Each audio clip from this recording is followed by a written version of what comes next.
دین اسلام کی بنیاد 5 چیزوں پر ہے، اور یہ 5 قسم کی چیزیں وہ دین اسلام کے بنیادی ارکان ہیں۔ اس کے بغیر دین اسلام مکمل نہیں ہوتا۔ اس کو یوں سمجھ لیجئے، ان 5 ارکان میں سے یا تو کسی رکن کا تعلق قول سے ہوگا، یا کسی رکن کا تعلق فعل یعنی عمل سے ہوگا۔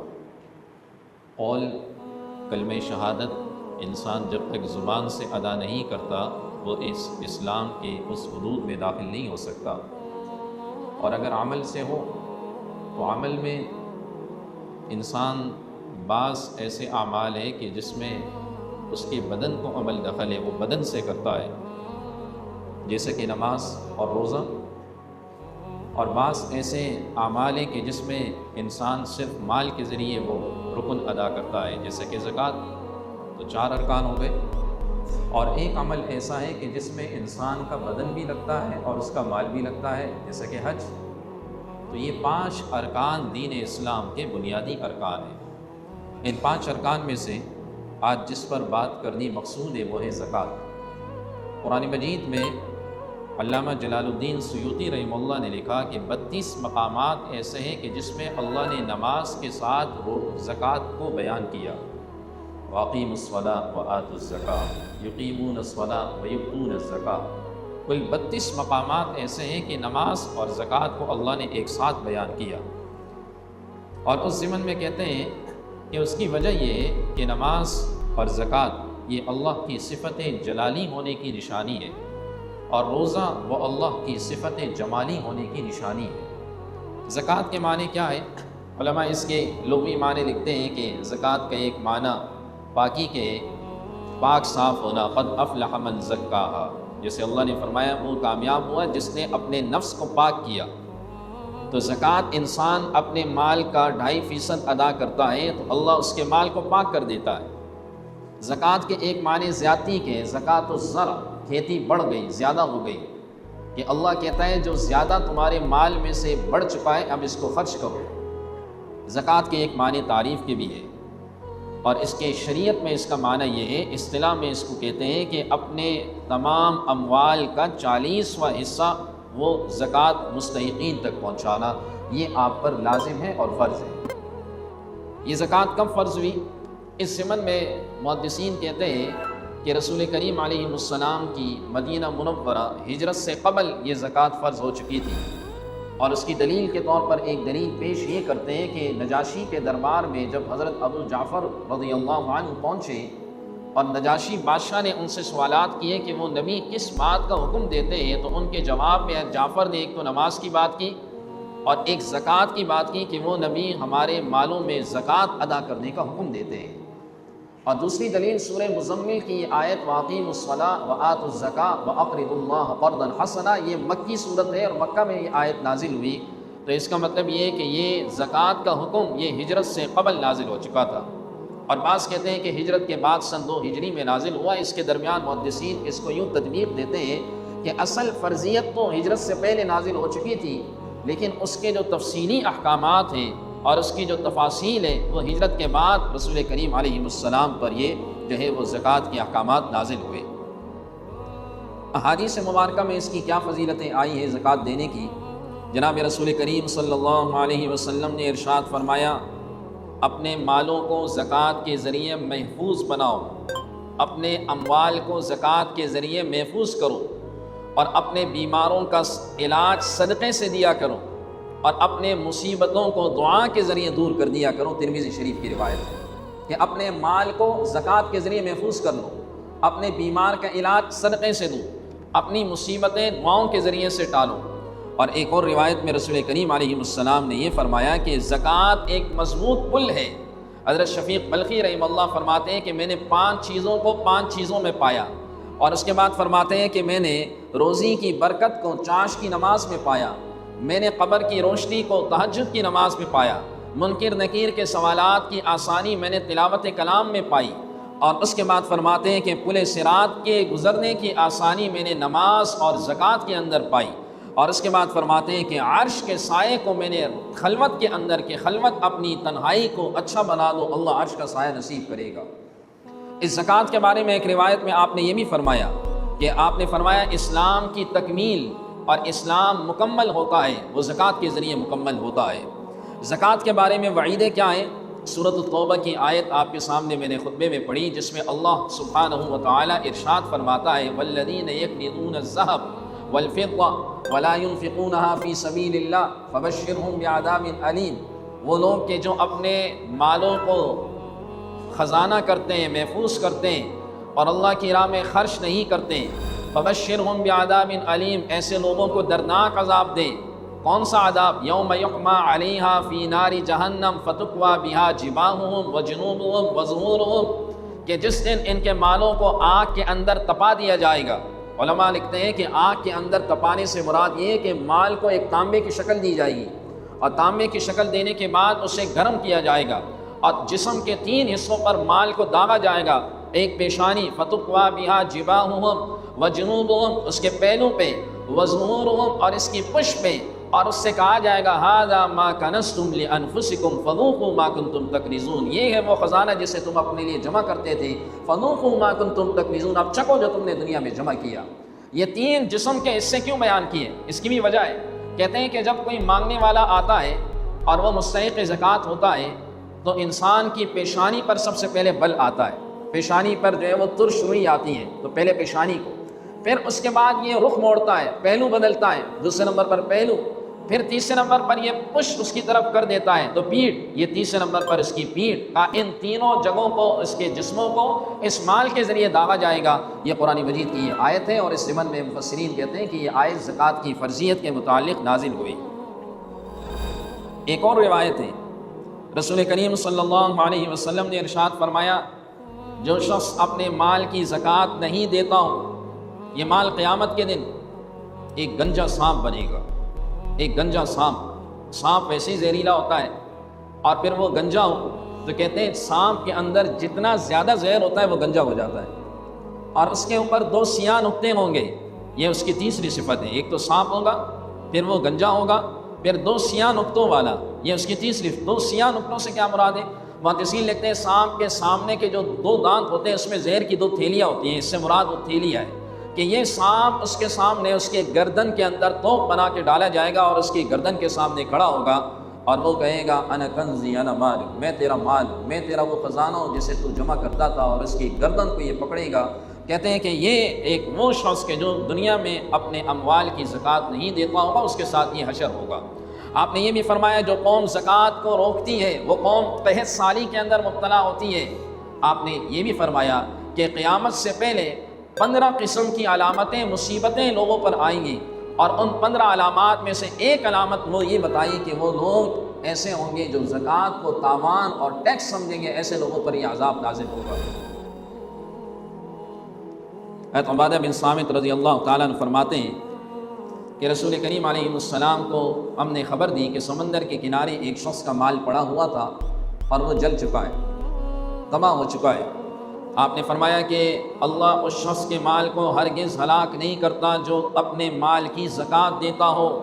لوگوں کو کیا ہو گیا، وہ اپنے مالوں کی زکوٰۃ کیوں ادا نہیں کرتے؟ جو قوم اپنے مال کی زکوٰۃ نہیں ادا کرتے اللہ اس کے مال کو ہلاک کر دیتا ہے۔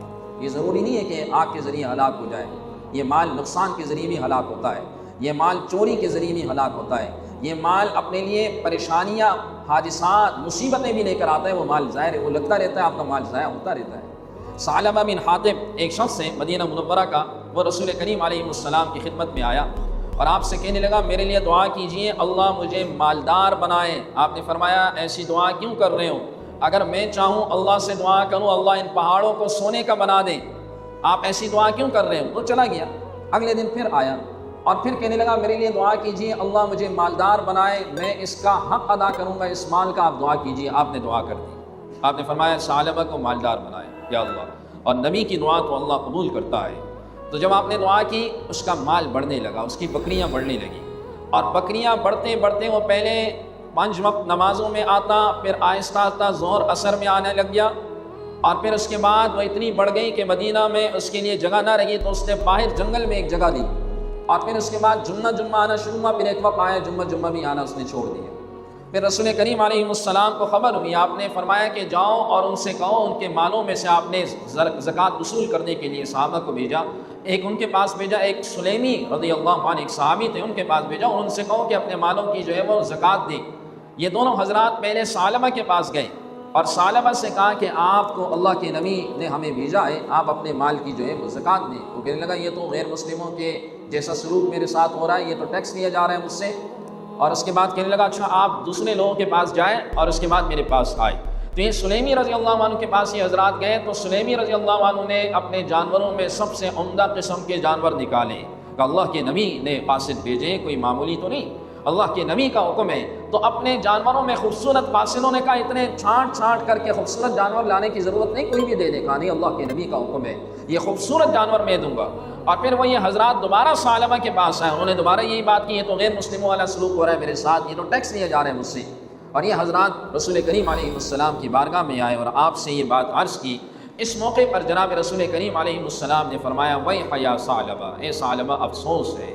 3 دفعہ فرمایا۔ اس مجلس میں ثعلبہ کا ایک رشتہ دار بھی موجود تھا، اور تیسری دفعہ فرمانے کے بعد قرآن کی یہ آیت نازل ہوئی وَمِنْهُمْ مَنْ عَاهَدَ اللَّهَ لَئِنْ آتَانَا مِنْ فَضْلِهِ لَنَصَّدَّقَنَّ وَلَنَكُونَنَّ مِنَ الصَّالِحِينَ فَلَمَّا آتَاهُمْ مِنْ فَضْلِهِ بَخِلُوا بِهِ وَتَوَلَّوْا وَهُمْ مُعْرِضُونَ کہ اے نبی لوگوں میں سے بعض لوگ ایسے ہیں وہ عہد کرتے رہے کہ ہم اللہ کے مال میں سے اس کا حق ادا کریں گے، اور اس کے بعد جب ہم نے ان کو مال دیا، اللہ کہتا ہے ہم نے ان کو مال دیا، بخلوا به یہ بخل کرنے لگ گئے، اور اس کے بعد اس مال کو جو ہے وہ خرچ کرنے سے اعراض کرنے لگے۔ فَأَعْرَضَهُمْ اے نبی آپ ان سے اعراض کیجئے۔ یہ آیت نازل ہوئی اور ان کا رشتہ دار گیا ثعلبہ کے پاس اور ان سے کہنے لگا یہ کیا کر رہے ہو، یہ تم نے کیا حرکت کی، اللہ کے نبی پر تمہارے بارے میں آیات نازل ہو چکی ہیں۔ وہ دوڑتا ہوا آیا، مال لے کر آیا۔ رسول کریم علیہ السلام نے فرمایا تمہارے مال کو اب قبول نہیں کیا جائے گا، اب قبول نہیں کیا جائے گا۔ وہ روتا رہا، سر پہ ہاتھ مارتا رہا، پھر دوبارہ گیا، پھر آیا، آپ نے فرمایا قبول نہیں کیا جائے گا۔ رسول کریم علیہ السلام کے وصال کے بعد حضرت ابوبکر صدیق رضی اللہ عنہ کے پاس آیا اور آپ سے کہا میرا مال قبول کرے، آپ نے فرمایا نہیں، جب اللہ کے نبی نے قبول نہیں کیا تو میں بھی قبول نہیں کروں گا۔ تو عمر کے پاس آئے، آپ نے فرمایا نہیں۔ عثمان بن عفان رضی اللہ عنہ ان کے پاس آئے، آپ نے بھی فرمایا نہیں، جب اللہ کے نبی نے قبول نہیں کیا تو میں بھی قبول نہیں کروں گا۔ یہ آیت تھی کہ جب ہم اللہ کہتا ہے اپنے فضل میں سے لوگوں کو دیتے ہیں تو پھر اس کے بعد منہ موڑتے ہیں اور اس سے پہلے مانگتے ہیں، کہتے ہیں ہم خرچ کریں گے، لیکن جب مال آ جاتا ہے پھر اس کے بعد خرچ نہیں کرتے۔ تو یہ ایک واقعہ ثعلبہ بن حاطب کے بارے میں بھی آتا ہے۔ اسی میں ابو سنان رضی اللہ عنہ کے بارے میں آتا ہے، صحابی رسول ہے، وہ فرماتے ہیں کہ ہمارے پڑوس میں ایک شخص کا انتقال ہوا تو ہم اس کے بھائی کے پاس تعزیت کے لیے گئے اور ایک اور شخص بھی ساتھ تھے۔ تو جب اس کے پاس تعزیت کے لیے گئے تو وہ بھائی اس کا جو بیٹا ہوا تھا وہ رو رہا تھا، اور میں نے اس سے کہا اللہ آپ کے بھائی کی مغفرت فرمائے، آپ صبر کریں، آپ کیوں رو رہے ہیں؟ وہ رو رہا تھا اور کہہ رہا تھا اللہ نے میرے بھائی کو عذاب میں مبتلا کر دیا ہے۔ ہم نے کہا تمہیں کیسے پتا کہ عذاب میں مبتلا ہے، یہ تو اللہ اور اس کا معاملہ ہے۔ یہ لگا نہیں میں نے خود دیکھا ہے۔ کیسے دیکھا ہے؟ کہا جب ہم نے اپنے بھائی کو دفنایا اور دفنانے کے بعد جب لوگ جانے لگے تو میں نے سنا قبر میں سے میرا بھائی چیخ رہا تھا کہ اور کہہ رہا تھا اس آگ کو مجھ سے ہٹاؤ، اس سانپ کو مجھ سے ہٹاؤ، یہ جو سانپ مجھ پر لپٹے ہوئے ہیں اس کو ہٹاؤ، یہ گرم آگ ہے۔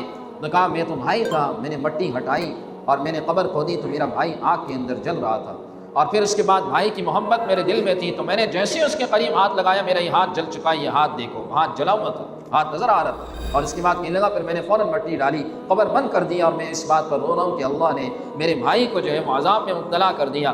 ابو سنان نے پوچھا کہ کون سا ایسا عمل تھا جس کی وجہ سے تم سمجھتے ہو کہ آپ کے بھائی کو عذاب ملا؟ وہ کہنے لگا میرا بھائی نمازی تھا، روزے دار تھا، تہجد گزار تھا، نیک تھا، لیکن وہ زکوٰۃ نہیں دیتا تھا، وہ زکوٰۃ نہیں دیتا تھا، وہ زکوٰۃ کے نہ دینے کی وجہ سے عذاب الہی میں مبتلا ہو گیا۔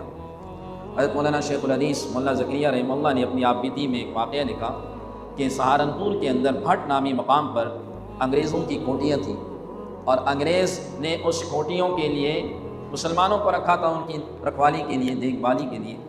تو وہاں پر کا آگ لگ گئی، اور ایک مسلمان جو نوکر تھا انگریز کے پاس شہر میں آیا، دوڑتا ہوا آیا، یہ لگا کہ آپ کے کوٹیوں میں آگ لگ گئی ہے، آپ کی کوٹی جل رہی ہے، اور میں اس لیے آیا ہوں کہ تاکہ بر وقت آپ کو اطلاع دوں۔ نے کہا پریشان نہ ہو، میری کوٹی نہیں جلے گی، پریشان نہ ہو، میری کوٹی کو کچھ نہیں ہوگا، تم جاؤ، میری کوٹی کو آگ نہیں لگے گی۔ کہا کیسے؟ کہا میں ہر سال مسلمانوں کے طریقے پر مال دیتا ہوں 2.5%، لہٰذا میری کوٹی کو کچھ نہیں ہوگا۔ وہ شخص آیا اور اس نے دیکھا واقعی اس دیہات میں جہاں کوٹیاں تھیں آس پاس کی ساری کوٹیاں جل گئی تھیں، لیکن اس انگریز کی کوٹی نہیں جلی تھی۔ یاد رکھیے یہ جو اللہ نے مال دیا، اس مال کی نسبت اللہ نے اپنی ذات کی طرف کی، ہماری طرف نہیں کی۔ یہ نہیں کہا کہ اپنے مال میں سے دو، وَمِمَّا رَزَقْنَاهُمْ يُنْفِقُونَ، جو ہم نے تمہیں رزق دیا اس میں سے دو، وَآتَاهُمْ مِن مَالِ اللَّهِ، اللہ کے مال میں سے دو۔ اور ایک سورہ منافقون کے آخر میں کیا ہے کہ جب کسی کی موت کا وقت آتا ہے تو اس کی بہت ساری تمنائیں ہوتی ہیں۔ انسان جب مر رہا ہوتا ہے، جب اس میں عالم غیب کا پردہ جو ہے وہ فاش ہو جاتا ہے، اس میں سے ایک تمنا اس کی کیا ہے؟ وہ کہتا ہے فَيَقُولُ يَا رَبِّ لَوْلَا أَخَّرْتَنِي إِلَىٰ أَجَلٍ قَرِيبٍ، ہائے کاش میری موت کو کچھ دیر کے لیے مؤخر کر دیں، تھوڑی سی مہلت دے دیں، کیا کروں گا؟ فَأَصَّدَّقَ میں خرچ کروں گا، فَأَصَّدَّقَ تیری راہ میں دوں گا، وَأَكُن مِّنَ الصَّالِحِينَ اور میں نیک بنوں گا۔ اللہ کہتا ہے وَلَن يُؤَخِّرَ اللَّهُ نَفْسًا إِذَا جَاءَ أَجَلُهَا، اللہ کسی بھی شخص کی موت کو مؤخر نہیں کرتا جب اس کی موت کا وقت آتا ہے۔ زکوٰۃ سے انسان کے مال کی صفائی ہوتی ہے، زکوٰۃ سے انسان کے دل سے بخل نکل جاتا ہے، زکوٰۃ سے انسان اللہ کے قریب آ جاتا ہے۔ مال کی محبت کے علاوہ زکوٰۃ جب دیتا ہے اللہ کی محبت اس کے دل کے اندر آ جاتی ہے، عرش الہی کا سایہ آ جاتا ہے، آپ کے مال میں برکتیں آ جاتی ہیں، مصیبتیں پریشانیاں ساری ختم ہو جاتی ہیں۔ شریعت کہتی ہے کہ صرف زکوٰۃ مت دو، کہ ان لنفسک علیک حق سوی الزکاۃ، زکوٰۃ کے علاوہ بھی تیری جان پر تیرا حق ہے کہ صدقات بھی دیا کرو۔ صرف زکوٰۃ سے کام نہ چلاؤ، آج کا مسلمان تو زکوٰۃ ہی نہیں دیتا، صدقات تو دور کی بات ہے، یہ تو 2.5% نہیں دے رہا، یہ تو 2.5% ٹھیک طریقے سے نہیں دے رہا، یہ اس کے اندر اندازے لگاتا ہے، یہ اس کے اندر ہیلے جو ہے وہ بہانے تلاش کر رہا ہوتا ہے، اس کے اندر کوئی ایسے ہیلے بناتا ہے کہ تاکہ یہ زکوٰۃ نہ نکلے۔ یاد رکھیے یہ پریشانیاں مصیبتیں اسی لیے تو آ رہی ہیں، اسی لیے تو بے سکونی ہے، اسی لیے تو ہمارے اندر جو ہے وہ برکتیں نہیں ہیں۔ صحابہ زکوٰۃ کے علاوہ بھی اپنے پاؤں سے اپنے ہاتھوں سے ٹھو کر جو ہے وہ خرچ کیا کرتے تھے، اور اللہ ان کے مال کو اور جو ہے وہ بڑھایا کرتا تھا۔ رسول کریم علیہ السلام نے ارشاد فرمایا روزانہ ایک فرشتہ اترتا ہے، وہ ایک دعا کرتا ہے، ایک بد دعا دیتا ہے۔ دعا یہ کرتا ہے اللہم اعطی منفقا خلفا، یا اللہ جو تیری راہ میں خرچ کرنے والا ہے اس کو اس کا بدل عطا کر۔ اللہم اعطی ممسکا تلفا، جو تیری راہ میں مال روکنے والا ہے اس کے مال کو ہلاک کر دے۔ انفق ينفق، تو خرچ کرے گا اللہ تجھ پر خرچ کرے گا۔ اس لیے میرے عزیز ہو، زکوٰۃ کا نصاب کیا ہے اور زکوٰۃ کن لوگوں پر فرضی آنے والے اتوار کو اس کا بیان ہوگا، لیکن اپنے مالوں کی زکوٰۃ کو ضرور نکالا کریں۔ اپنے لیے سال میں ایک دن مختص کریں اسلامی تاریخ، اور اسی دن اپنے مال کی زکوٰۃ تمام حسابات جمع کریں، اور جمع کرنے کے بعد یہ زکوٰۃ ضرور نکالا کریں۔